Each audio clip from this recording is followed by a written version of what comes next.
안녕하세요. 슬기로운 교리생활 12번째 시간을 맡은 김대상 전도사입니다. 먼저 저희 문답을 함께 읽고 해설 영상 나누도록 하겠습니다. 하나님은 9째 계명과 10째 계명에서 무엇을 명하십니까? 하나님은 9째 계명에서 거짓말하거나 속이지 말라고 명하셨습니다.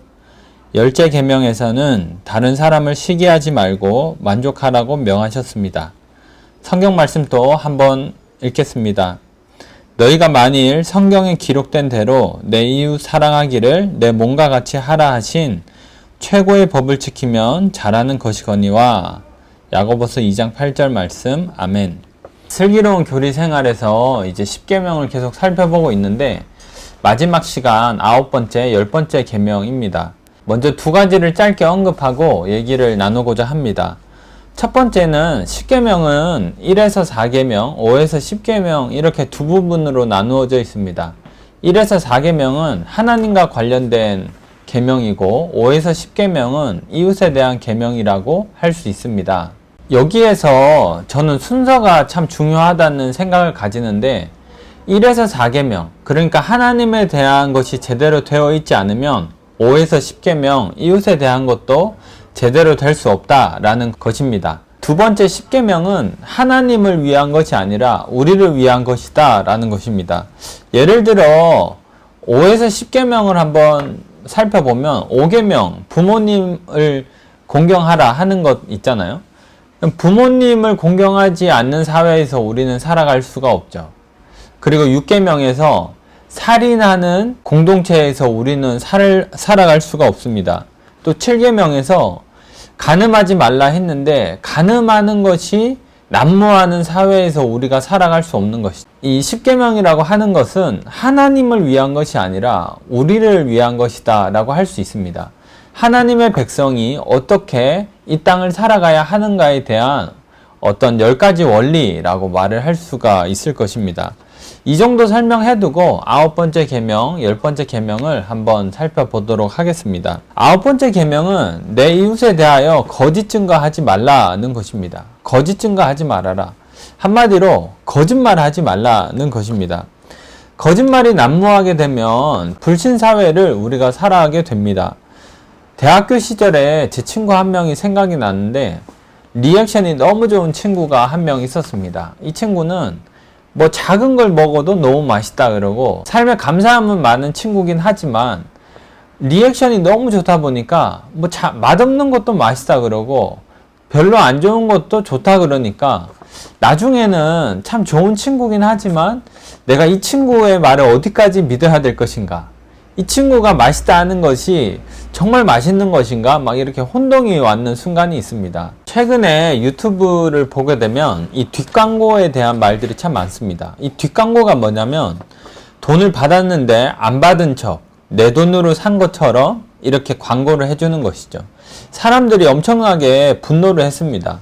그러니까 이 사람이 정말 자기 돈으로 사서 어떤 물건을 리뷰했다고 생각했는데 사실상은 광고비를 받았다는 겁니다. 사람들이 배신감을 많이 느끼고 돈을 받아놓고 안 받았다 광고를 하는 것이 계속되면 이 사람 말을 어디까지 믿을 수 있을까 하는 생각이 드는 것이 당연한 것입니다. 만약에 택배가 올지 안 올지 모르는데 선결제 하실 사람은 없을 거라 생각합니다. 내가 선결제 했는데 만약에 택배가 안 올 수도 있다. 내가 원하던 제품이 안 올 수도 있다라고 하면 누가 택배를 시키겠습니까? 그러니까 우리가 이 사회를 살아가는 데 있어서 신뢰가 기반이 되어야 하는 것이지 섞어 속이는 게 기반이 되어서는 안 된다라는 것입니다. 9계명은 그것을 가르쳐 준다 생각합니다. 이웃에 대하여 거짓 증거를 하는 이 사회가 많게 되면 불신의 사회가 되고 그러면 우리가 정말 살아갈 수가 없는 사회가 된다라는 것이죠. 마지막 10번째 계명을 함께 살펴보려고 하는데 이 10번째 계명은 5에서 10계명 중에서 가장 중요하다라고 저는 생각합니다. 10번째 계명은 내 이웃의 집을 탐내지 말라. 다시 말해서 다른 사람이 가진 것에 대한 욕망을 가지지 말라는 것입니다. 왜 6계명처럼 이 사회에 살인이 난무하는 것입니까? 다른 사람의 것을 욕망하기 때문입니다. 왜 간음을 하는 것입니까? 왜 오늘날에 불륜이 일어나는 것입니까? 다른 사람의 것을 욕망하기 때문에. 벌써 남편이 있는 여자인데 그것을 욕망하기 때문에 불륜이 일어나는 것 아닙니까? 또 8계명처럼 왜 도둑질이 일어나는 것입니까? 남이 가지고 있는 것을 나도 가지고자 하기 때문입니다. 오늘날에 열등감이 넘쳐나는 이유도 남의 것을 욕망하기 때문입니다. 저 사람은 많이 가졌는데 나는 많이 가지지 못했다.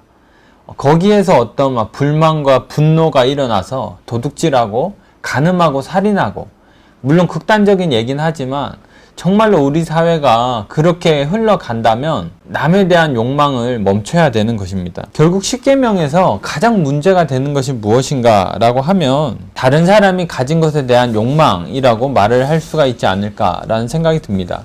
바울은 골로새서 3장 5절에서 이렇게 이야기를 하는데, 탐심은 우상 숭배다 라는 이야기를 합니다. 탐심이 이웃에 대한 것 아닙니까? 이웃에 대한 탐심은 우상 숭배가 된다라는 것입니다. 이것은 다시 1에서 4계명과 연관이 있습니다. 저는 아까 10계명에서 이 순서가 중요하다는 이야기를 잠깐 했습니다. 1에서 4계명, 5에서 10계명 이 순서가 중요하다고 했는데 5에서 10계명이 잘 지켜지려면 1에서 4계명이 잘 지켜져야 하는 것입니다. 1에서 4계명의 핵심이 무엇입니까? 우상 숭배를 하지 말고 하나님만이 참신이시다 라는 것입니다. 하나님을 참신으로 여길 때 우리는 우상 숭배를 멈출 수가 있는 것입니다. 이 세상에 어떤 것이 우상 숭배가 되는 순간 사람들은 그것을 가지기 위해서 모든 수단과 방법을 가리지 않는 것입니다. 폭력이 일어나고 거짓말이 생기고 간음이 있고 살인이 생기는 것입니다. 그래서 우상 숭배를 피하기 위해서는 1에서 4계명이 필요합니다. 하나님만을 참신으로 인정하는 삶의 태도가 우리에게 필요한 것입니다. 결국에는 우리 사회가 바로 서기 위해서는 하나님이 필요하다라고 이야기를 할 수 있겠습니다. 부모를 공경하고 살인이 일어나지 않고 간음하지 않고 남의 것을 함부로 욕망하지 않는 사회 속에서 우리가 살아가기 위해서는 결국에는 하나님에 대한 믿음이 필요하다라고 이야기를 할 수가 있겠습니다. 하나님 안에서 우상 숭배를 죽이지 못한다면 5에서 10계명도 제대로 될 리가 없는 것입니다. 정리를 하도록 하겠습니다. 10계명은 1에서 4계명, 5에서 10계명 이렇게 두 부분으로 나누어지는데요.